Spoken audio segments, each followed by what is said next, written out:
Life like a wayfarer journeying, like a stranger on his way back home. اور ہم اکثر ان سڑکوں پہ دیکھتے ہیں تماشا لگا ہوتا ہے، غربا کی بیٹیاں اور بوڑھی مائیں اور بوڑھے بزرگ لائن میں کھڑے ہوتے ہیں، انہیں ٹائم 8 بجے کا دیا جاتا ہے اور نواب کا پتر 10 بجے خود آتا ہے اور سب سے پہلے وہ چائے لیتا ہے، پھر اخبار پڑھتا ہے، اور وہ باہر دھوپ میں کھڑے ہیں، اچانک لائٹ غائب ہوتی ہے تو وہ ملازم پہ برستا ہے کہ ابھی تک جنریٹر کیوں نہیں چلا، مجھے یہاں گرمی لگ رہی ہے، تجھے اے سی میں بھی گرمی لگ رہی ہے، اور جو باہر غریب اللہ کی مخلوق دھوپ میں مر رہی ہے وہ تمہیں نظر نہیں آئی؟ اللہ ایسی سخاوت کو ایسے مخیر حضرات کے منہ پہ مارے گا۔ اور ابو بکر خدمت کے لیے جاتے ہیں، جذبے کیسے ہیں؟ ایسے وقت میں جاتے ہیں جس وقت میں اللہ کے علاوہ انہیں کوئی بھی نہیں دیکھتا، خدمت کر کے آتے ہیں۔ کیا ہمارے اندر یہ جذبے ہیں؟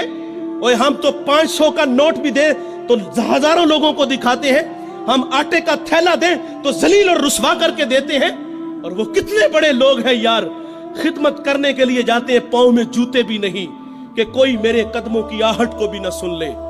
یہاں ایک توجہ یہ بھی آپ کی چاہوں گا، حضرت ابو بکر فرماتے ہیں کہ کہیں کسی کے نیند میں خلل نہ آئے میرے قدموں کی آہٹ کی وجہ سے۔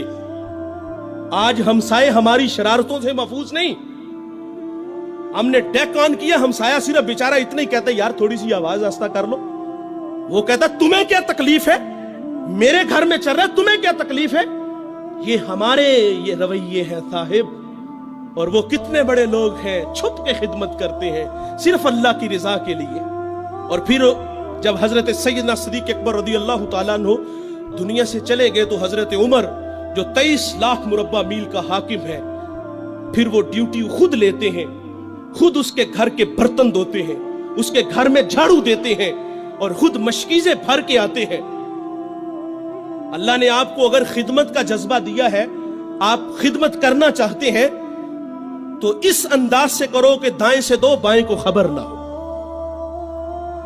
تو یہ اخلاق ہے صاحب، اپنے اندر یہ اخلاق اپناؤ، اس کا صلہ ہے، ورنہ لاکھوں کروڑوں کی سخاوت خدا منہ پہ دے مارے گا۔ تو ایک زمانہ ہمارے اوپر ایسا گزرا ہے کہ لوگ ایک دوسرے کا احساس کرتے تھے۔ یہ بغداد کی کہانی ہے، ایک شخص صرف یہ دیکھنے کے لیے آتا ہے کہ یہ لوگ عزت کیوں اتنی زیادہ پا گئے ہیں۔ اس نے ایک ہوٹل سے کھانا کھایا، وہ مسلمان نہیں تھا، اور سامنے ٹیبل پہ ایک جوان بیٹھا تھا، وہ مسلمان ہے۔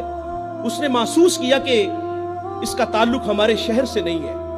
خیر کاؤنٹر پہ جا کے اس کا بل دیا، اور اس صاحب نے کھانا کھایا، بل دینے کے لیے کاؤنٹر پہ گیا تو کہا آپ کا بل ادا ہو گیا ہے۔ کہا یہاں تو مجھے کوئی جانتا نہیں، میں اجنبی ہوں۔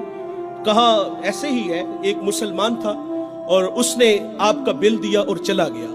رکا اس لیے نہیں کہ آپ شکریہ کے لیے آگے بڑھیں گے، تو اس نے یہ بھی اپنے لیے مناسب نہیں سمجھا کہیں یہ نفس کی غذا نہ بن جائے۔ وہ اس بات سے متاثر ہوا، پھر ایک دکان پہ گیا، اسے کوئی چیز چاہیے تھی۔ جب دکان پہ گیا تو اس نے کہا یہ چیز مجھے چاہیے، قیمت طے ہوئی تو دکاندار پتہ کیا کہتا ہے؟ وہ کہتا ہے بھائی اسی معیار کی، اسی قیمت میں وہ جو سامنے دکان ہے، اگر یہ چیز تم اس سے خرید لو تو تمہیں کوئی اس پہ اعتراض تو نہیں؟ کہا مجھے چیز چاہیے۔ وہ سامنے دکان پہ گیا، اس نے وہ چیز خریدی، خرید کے جانے لگا، لیکن یہ تجسس تھا، اس نے ایسا مجھے کیوں کہا؟ یہ خود بھی تو نفع لے سکتا تھا، فائدہ تو اسے بھی ہو سکتا تھا، لیکن اس نے مجھے اس کے پاس کیوں بھیجا؟ دوبارہ پھر پلٹتا ہے اور آ کے کہتا ہے بھائی وہی معیار ہے، وہی قیمت ہے، لیکن اس کے پاس بھیجنے کا مقصد کیا تھا تیرا؟ اس نے کہا بھائی میں صبح سے اس وقت تک میرے پاس بڑے گاہک آئے ہیں اور میں نے اپنے بیوی بچوں کے لیے رزق روٹی اکٹھی کر لی ہے، اور وہ جو سامنے بھائی ہے اس کے پاس صبح سے لے کر اس وقت تک کوئی گاہک بھی نہیں آیا، تو میری آرزو تھی کہ تو اس سے جا کے خرید لیتا تاکہ وہ بھی اپنے بچوں کے لیے رزق روٹی لے جاتا۔ ایک ایسا زمانہ تھا، ہمارے اخلاق اتنے اچھے تھے، ہم ایک دوسرے کا خیال رکھتے تھے۔ آج تو ذلیل کرتے ہیں۔ تو حضرت عمر رضی اللہ تعالیٰ عنہ کے پاس ایک مقدمہ آیا بڑا عجیب سا، ایک صاحب نے زمین خریدی اور ایک نے بیچی، جس نے زمین خریدی اس نے ہل چلایا تو اس سے خزانہ نکلا، اور وہ خزانہ لے کے جس سے خریدی ہے اس کے پاس آ گیا اور آ کے کہتا ہے کہ بھائی میں نے زمین خریدی ہے، زمین کے پیسے دیے ہیں، اس خزانے کے پیسے نہیں دیے، یہ آپ مجھ سے لے لو۔ اور جس نے بیچی ہے وہ کہتا ہے بھائی یہ تمہارے مقدر، یہ میں نہیں لوں گا، یہ تمہارے ہی ہیں۔ ان کا آپس میں تنازع ہوا، حضرت عمر کے پاس آ گئے، وہ دے رہا ہے وہ لے نہیں رہا۔ آج بھائی بھائی 1 انچ پہ ایک دوسرے کو قتل کر رہے ہیں، آج 1 انچ پہ بھائی جیونا مرنا ختم کر رہے ہیں اپنے بھائی سے، اپنی اولادوں کو بھی نصیحت کر کے جاتے کہ چچا کو منہ نہیں لگانا۔